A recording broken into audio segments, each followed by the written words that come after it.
Mr. Lowtech here. I'm going to show you actually how to take apart the Bersa Thunder 380. Before we do anything else, I'm going to put this one over here so we know it's loaded at least. All right, if you guys stay till the end of the video, I'm going to show you a little trick I learned. Anyway, let's go ahead and release the magazine. Empty.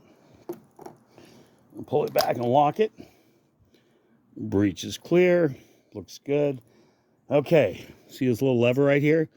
This is how I actually get ready to disengage it. Comes right off, no problem. Okay, the tricky part about the install.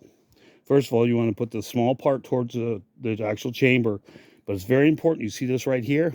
This has to be pointing straight up at 12 o'clock. Otherwise, if you have it on the bottom, it'll actually stag and the barrel won't go in. Let's reinstall it. Put it in like this. Got it set up to where it's on top. Put it back in there. You don't have to press down yet on this. You can do that in a minute once you get there. Once the barrel's in, now you push down. You go across. There you go. She's installed. Now I'm going to show you a little trick here. They usually have a magazine disconnect, but I'm going to show you how that got disabled. Mag over here. So a little bugger to get your finger. Yes, I already pulled the screw off. Okay.